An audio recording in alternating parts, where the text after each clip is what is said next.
Join us on the Vani PMA channel for the latest in travel and world news. நான் எங்கே போகிறேன் அப்படின்னு பார்த்தீங்கன்னா, நமது தமிழக முன்னாள் முதல்வர் டாக்டர் எம்ஜிஆர் அவர்கள் பிறந்த வீட்டை தாங்க பார்க்க போகிறேன். பாருங்க, வீடு வந்து பழைய காலத்து வீடுங்க. அது எப்படி வந்து மாற்றி வச்சுருக்காங்க அப்படி பாருங்க. அதாவது இந்த இடம் வந்து மறைஞ்சிடக்கூடாது, அழிஞ்சிடக்கூடாது அப்படிங்கிறக்கு வேண்டி கேரளா அரசாங்கம் வந்து ரொம்ப பாதுகாத்துட்டு வர்றாங்க. இதுக்கு ஒரு ஆள் போட்டும் பராமரிச்சுட்டு வர்றாங்க. அந்த அளவுக்கு முன்னாடி சிலைகள்லாம் வச்சு, உள்ள வந்து பார்க்குறக்கு அழகா இருக்குதுங்க. இந்த 2 சைடுமே பார்த்தீங்கன்னா, பூங்காக்கள் அமைச்சிருக்கிறாங்க. இப்ப நீங்க நேர்ல பார்க்குற வீடு தான் வந்து அந்த ஓட்டு வீடு தான் வந்து எம்ஜிஆர் பிறந்த வீடு. நாங்க போம்போது அந்த வீடு வந்து திறந்திருக்கல. அதனால உள்ள முடியல. இத வந்து நெறைய பேர் அந்த வீட்டுக்குள்ளலாம் வீடியோ எடுத்து காமிச்சிருக்கிறாங்க. எங்களுக்கு அந்த வாய்ப்பு கிடைக்கல. அதனால என்ன பண்ணோம், பக்கத்துல வந்து எம்ஜிஆரோட மியூசியம் ஒண்ணு இருக்குதுங்க. இதுக்குள்ள போனோம்னா, அது வந்து அவரோட புகைப்படங்கள்லாம் நெறையா இருக்கும். அப்படியே அத பார்க்கலாம். 2 சைடுமே வந்து பார்த்தீங்கன்னா, அவ்வளோ அழகா வந்து பராமரிச்சுட்டு வர்றாங்க.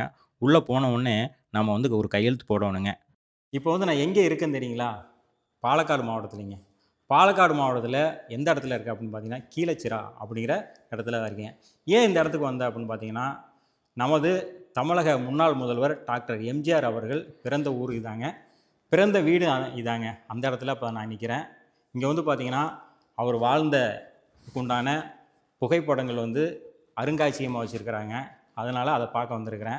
இப்போ இதெல்லாம் என்ன தெரியுங்களா? இதெல்லாம் வந்து அவர் வாழ்ந்ததுக்கு உண்டான அடையாளங்கள்.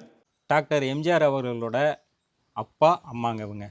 அதாவது பார்த்தீங்கன்னா, மேலக்காத் கோபால மேனன், மருதூர் சத்யபாமா. எம்ஜிஆர் நினைவு இல்லத்துக்கு பக்கத்தில் பார்த்தீங்கன்னா, ஒரு ப்ளே ஸ்கூல் இருக்குது.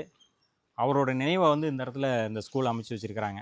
அதாவது எம்ஜிஆரோட கட்சியோட கொடியோட கலர் பூராமே இந்த இடத்துல திண்ணையில் வந்து வரைஞ்சி வச்சுருக்காங்க பாருங்க. எவ்வளோ அழகாக இருக்கு பாருங்க. பார்க்குறதுக்கு நம்ம தமிழகத்தில் இருக்கிற மாதிரி கட்சி கொடி வந்து கம்பத்தில் பறக்கும். இங்கே நிலத்தில் வரைஞ்சி வச்சுருக்காங்க. பார்க்குறதுக்கு எப்படி இருக்கு பாருங்க. அது ஜம்முன்னு இருக்குதுங்க.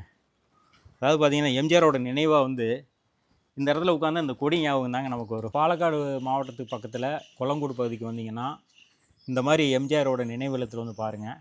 பார்க்குறக்கு அழகாக இருக்கும். இங்கே வந்து பார்த்தீங்கன்னா, அவரோட நினைவுகள்லாம் நமக்கு வரும். அந்த அளவுக்கு வந்து இங்கே வந்து புகைப்படம் முதல் அவர் நடித்த படங்கள் வரையும் வந்து உள்ளே வந்து வச்சுருக்கிறாங்க. இதெல்லாம் பார்த்தா நமக்கு தெரிஞ்சுக்கிறோம். அதனால் வந்து பார்த்திங்கன்னா, இந்த இடத்துல சுற்றி பார்த்துட்டு இந்த இடத்துல கொஞ்சம் உட்காருங்க. ரொம்ப நல்லா இருக்குங்க.